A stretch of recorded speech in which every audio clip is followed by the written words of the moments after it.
Friend, आज हम जो हैं चैप्टर सेकंड का थर्ड पार्ट लेकर के आए हैं और जो इम्पोर्टेंट क्वेश्चन प्रीवियस ईयर में पूछे गए हैं उनका प्रैक्टिस हम आज कराएंगे। तो पिछले क्लास में आप लोग जो प्रैक्टिस कर चुके हैं, उसके बाद अब नेक्स्ट क्वेश्चन चलेगा।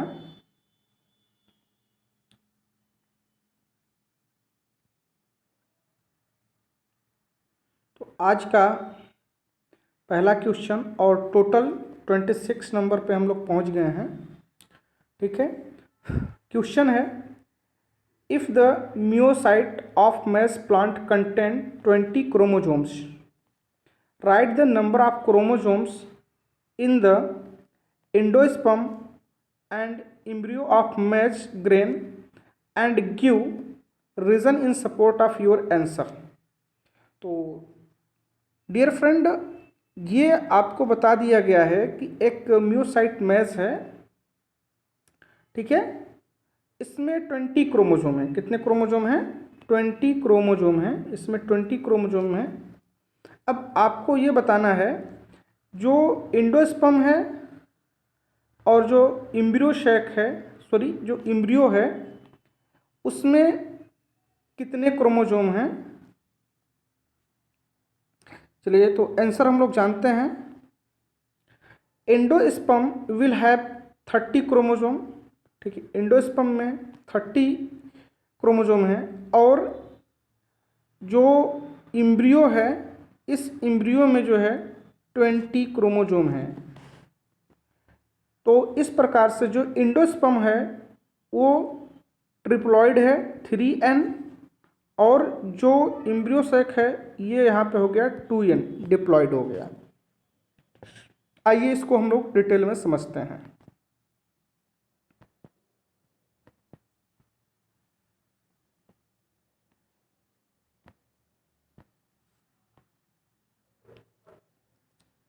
The myocyte is diploid cell and it undergoes meiosis. Hence, the haploid cell of maize will be 10 chromosome. तो जो म्योसाइट है ये आपका डिप्लॉइड है और डिप्लॉइड में नंबर ऑफ क्रोमोसोम कितने हैं? 20 है।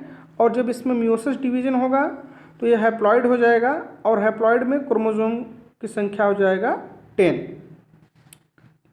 आगे, the endosperm develop from the primary endosperm cell. तो एंडोस्पर्म जो होता है वो किससे डेवलप होता है? प्राइमरी एंडोस्पर्म सेल से डेवलप होता है।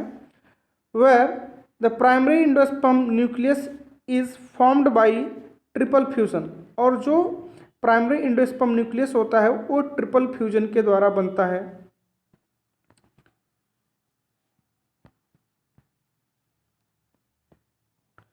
ट्रिपल फ्यूजन में क्या होता है? जो पोलर न्यूक्लियाई होती है, पोलर न्यूक्लियाई, ठीक है, इसकी संख्या 2 होती है और मेल गैमिट, जो सेकेंड मेल गैमिट होता है, ठीक है, जो सेकेंड मेल गैमिट होता है वो आकर के फ्यूज हो जाता है, यानी उसका न्यूक्लियस आकर के फ्यूज होता है। तो यहाँ पे टोटल कितने न्यूक्लियस फ्यूज होता है? 3 न्यूक्लियस फ्यूज हो जाते हैं, इसलिए इसको ट्रिपल न्यूक्लियर फिजन भी बोला जाता है, या आप इसको ट्रिपल फ्यूजन भी बोल सकते हैं। ठीक है, तो ट्रिपल फ्यूजन यहाँ पे होता है। Where the primary endosperm nucleus is formed by triple fusion, so the endosperm are triploid with 30 chromosome. इस प्रकार से ये जो एंडोस्पर्म है ये क्या हो गया? ट्रिप्लॉइड हो गया, इसमें क्रोमोसोम की संख्या 30 हो गई। The embryo develops from the zygote. The embryo develops from the zygote, which is formed by the function of male gamete, fusion of male gamete with a female gamete, so it is diploid with 20 chromosome। तो embryo जो होता है, यहाँ पे बात हो रही है किसका? Embryo develops from the zygote. तो एम्ब्रियो किससे डेवलप होता है? जाइगोट से। तो जाइगोट में क्या होता है? एक मेल गैमिट और फीमेल गैमेट और एक फीमेल गैमेट के न्यूक्लियस जो है फ्यूज होकर के क्या बनाते हैं, जाइगोट बनाते हैं। तो इस प्रकार से जो एम्ब्रियो होता है वो डिप्लॉयड होता है और इसमें क्रोमोसोम की संख्या कितनी होगी, 20।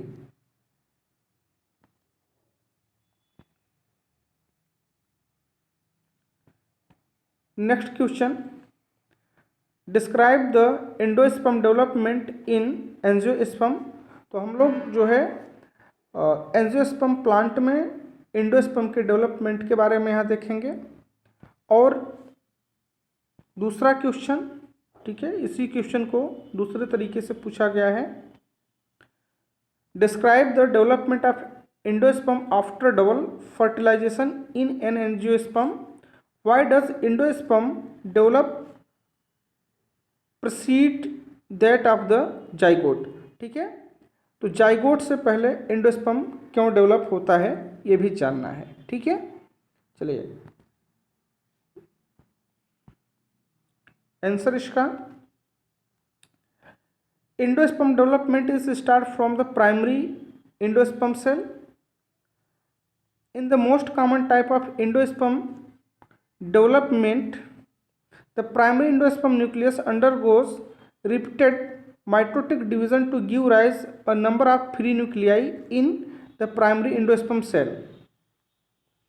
The number of free nuclei formed varies greatly with the species.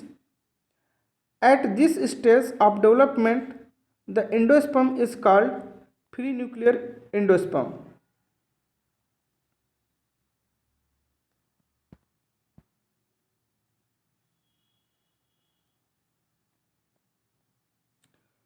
Subsequently, cell wall formation occur and the endosperm becomes cellular. The cells are filled with reserve food materials. Endosperm development precedes that of embryo.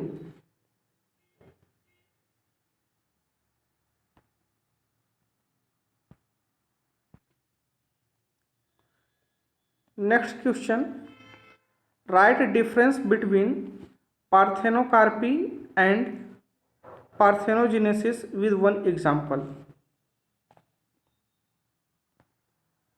तो यहाँ पे हम लोग answer देखेंगे पहले parthenocarpy का।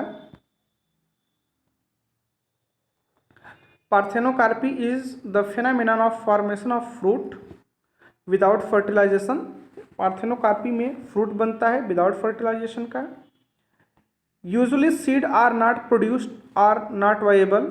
ठीक है, इसमें सीड जो है नहीं बनता है और वाइएबल भी नहीं होता है। एग्जाम्पल है इसका बनाना।